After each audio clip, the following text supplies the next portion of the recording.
Labanang. Are you ready? Hijau, hijau, hijau mania.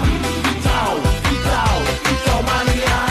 Hijau, hijau, hijau mania. Hijau, hijau, hijau mania. Gaspol danga, di gaspol danga danga.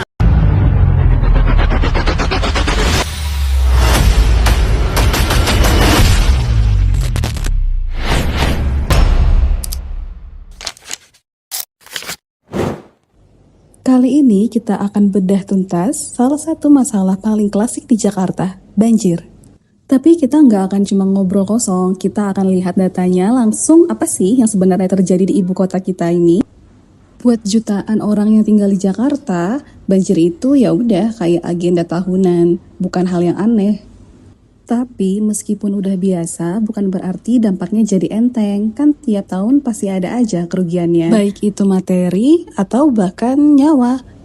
Tapi pertanyaannya, kenapa sih ini bisa terjadi terus-terusan? Apa sebenarnya akar masalahnya? Nah, yuk kita coba kupas lebih dalam. Lebih dari sekedar yang kita lihat di berita.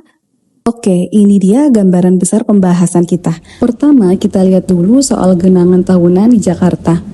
Terus kita bedah kenapa kota ini seolah menenggelamkan dirinya sendiri. Kita juga bakal hitung berapa sih kerugiannya dalam rupiah, lalu kita petakan mana saja daerah yang paling rawan, dan terakhir kita coba lihat upaya-upaya apa saja yang sudah dilakukan untuk melawan masalah ini. Oke, kita mulai dari bagian pertama ya.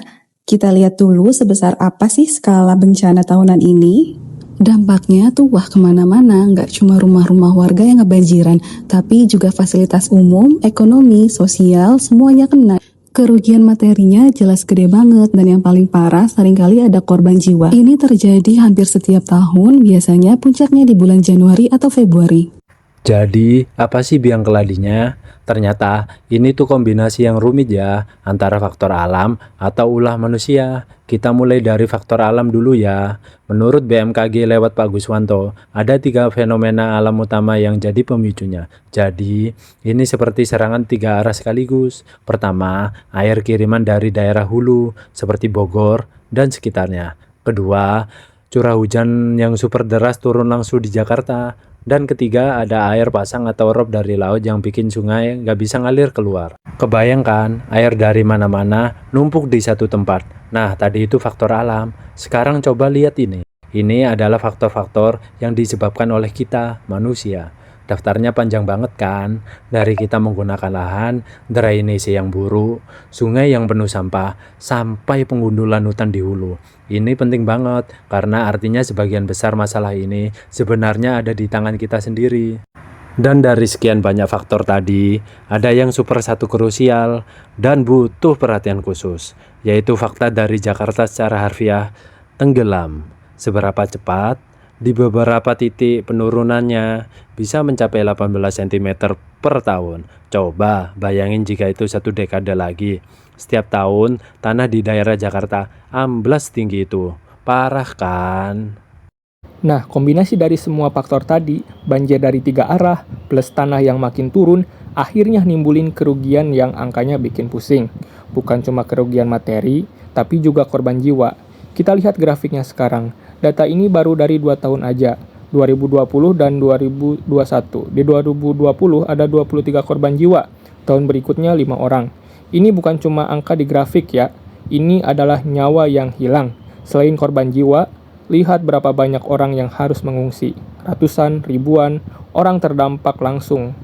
Bayangkan hidup mereka terganggu, rumah mereka terendam, skalanya benar-benar masif.